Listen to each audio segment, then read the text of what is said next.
श्री गीता जी की महिमा। वास्तव में श्रीमद् भागवत गीता का महात्म्य वाणी द्वारा वर्णन करने के लिए किसी की भी सामर्थ्य नहीं है, क्योंकि यह एक परम रहस्यमय ग्रंथ है। इसमें संपूर्ण वेदों का सार संग्रह किया गया है। इसकी संस्कृति इतनी सुंदर और सरल है कि थोड़ा अभ्यास करने से मनुष्य उसको सहज ही समझ सकता है, परंतु इसका आशय इतना गंभीर है कि आजीवन निरंतर अभ्यास करते रहने पर भी उसका अंत नहीं आता।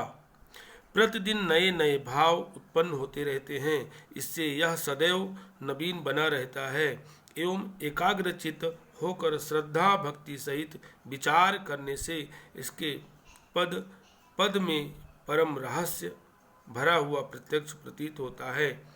भगवान के गुण, प्रभाव और मर्म का वर्णन जिस प्रकार इस गीता शास्त्र में किया गया है, वैसा अन्य ग्रंथों में मिलना कठिन है, क्योंकि प्रायः ग्रंथों में कुछ न कुछ सांसारिक विषय मिला रहता है। भगवान ने श्रीमद् भागवत गीता रूप एक ऐसा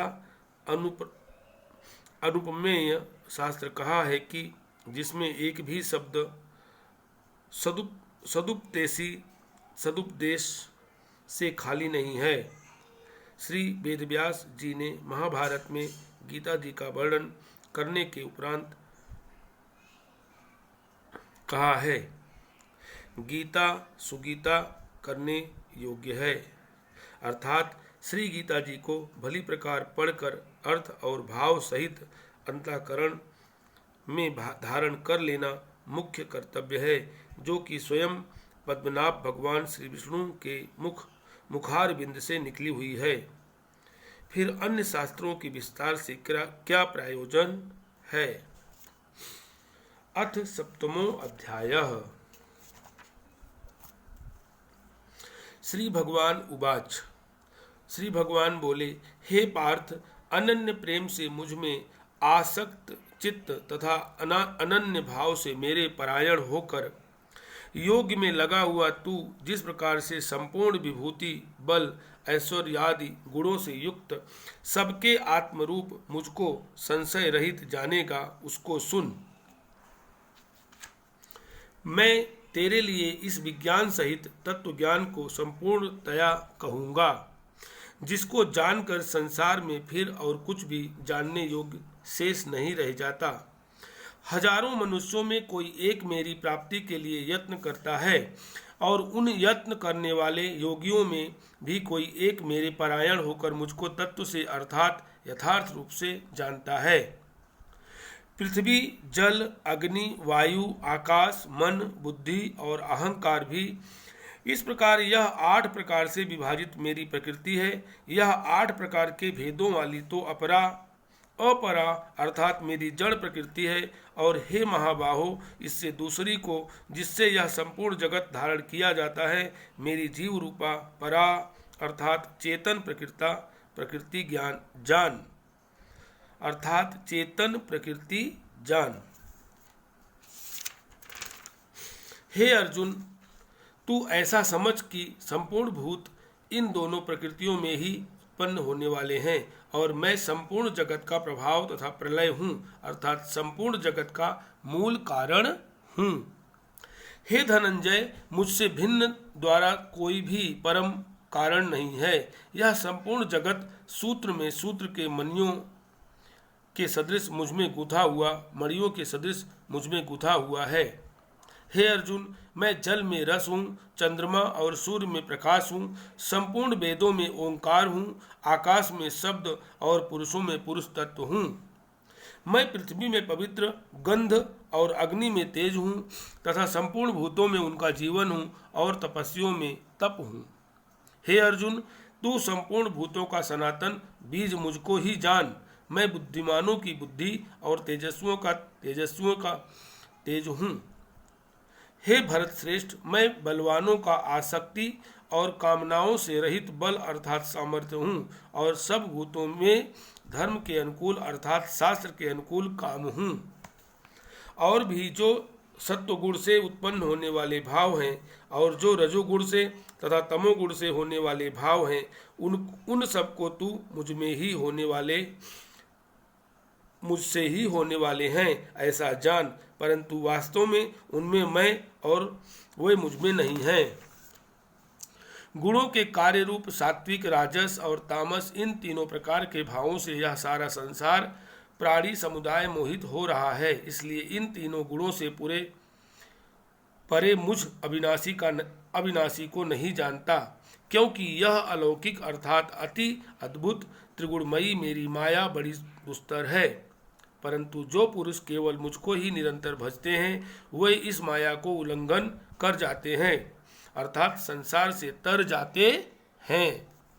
माया के द्वारा जिनका ज्ञान हरा जा चुका है, ऐसे आसुर स्वभाव को धारण किए हुए मनुष्यों में नीच दूषित कर्म करने वाले मूढ़ लोग मुझको नहीं भजते। हे भरत वंशियों में श्रेष्ठ अर्जुन, उत्तम कर्म करने वाले अर्थार्थी आर्त जिज्ञासु और ज्ञानी, ऐसे 4 प्रकार के भक्तजन मुझको भजते हैं। उनमें नित्य मुझमें एक ही भाव से स्थित अनन्य प्रेम भक्ति वाला ज्ञानी भक्त अति उत्तम है, क्योंकि मुझको तत्व से जानने वाले ज्ञानी को मैं अत्यंत प्रिय हूँ और वह ज्ञानी मुझे अत्यंत प्रिय है। ये सभी उदार हैं, परंतु ज्ञानी तो साक्षात मेरा स्वरूप ही है, ऐसा मेरा मत है, क्योंकि वह मदगत मन बुद्धि वाला ज्ञानी भक्त अति उत्तम गति स्वरूप मुझमें ही अच्छी प्रकार स्थित है। बहुत जन्मों के अंत के जन्म में तत्व ज्ञान को प्राप्त पुरुष सब कुछ वासुदेव ही है। इस प्रकार मुझको भजता है वह महात्मा अत्यंत दुर्लभ है। उन भोगों की कामना द्वारा जिनका ज्ञान हरा जा चुका है वे लोग अपने स्वभाव से प्रेरित होकर उस नियम को धारण करके अन्य देवताओं को भजते हैं, अर्थात पूजते हैं। जो सकाम भक्त जिस देवता के स्वरूप को श्रद्धा से पूजना चाहता है उस भक्ति की श्रद्धा को मैं उसी देवता के प्रति स्थिर करता हूँ। वह पुरुष उस श्रद्धा से युक्त होकर उस देवता का पूजन करता है और उस देवता से मेरे द्वारा ही विधान किए हुए उन इच्छित भोगों को निसंदेह प्राप्त करता है। परंतु उन अल्प बुद्धि वालों का वह फल नाशवान है तथा वे देवताओं को पूजने वाले देवताओं को प्राप्त होते हैं और मेरे भक्त चाहे जैसे ही भजें अंत में वे मुझको ही प्राप्त होते हैं। बुद्धिहीन पुरुष मेरे अनुत्तम अविनाशी परम भाव को न जानते हुए मन इंद्रियों से परे मुझ सच्चिदानंद घन परमात्मा को मनुष्य की भांति जन्म कर व्यक्ति भाव को प्राप्त हुआ मानते हैं। अपनी योग माया से छिपा हुआ मैं सबके प्रत्यक्ष नहीं होता, इसलिए यह अज्ञानी जन समुदाय मुझ जन्म रहित अविनाशी परमेश्वर को नहीं जानता, अर्थात मुझको जन्मने मरने वाला समझता है। हे अर्जुन, पूर्व में व्यतीत हुए और वर्तमान में स्थित तथा आगे होने वाले सब भूतों को मैं जानता हूँ, परंतु मुझको कोई भी श्रद्धा भक्ति रहित पुरुष नहीं जानता। हे भरतवंशी अर्जुन, संसार में इच्छा और द्वेष से उत्पन्न सुख दुखादि द्वंद्व रूप मोह से संपूर्ण प्राणी अत्यंत अज्ञता को प्राप्त हो रहे हैं, परंतु निष्काम भाव से श्रेष्ठ कर्मों का आचरण करने वाले जिन पुरुषों का पाप नष्ट हो गया है वे राग द्वेष जनित द्वंद्व रूप मोह से मुक्त दृढ़ निश्चयी भक्त मुझको सब प्रकार से भजते हैं। जो मेरे शरण होकर जरा और मरण से छूटने के लिए यत्न करते हैं वे पुरुष उस ब्रह्म को, संपूर्ण अध्यात्म को, संपूर्ण कर्म को जानते हैं। जो पुरुष अधिभूत और अधिदैव के सहित तथा अधियज्ञ के सहित सबका आत्मरूप मुझे अंत काल में भी जानते हैं, वे युक्त चित्त वाले पुरुष मुझे जानते हैं, अर्थात प्राप्त हो जाते हैं। अथ सप्तमो अध्याय समाप्तः।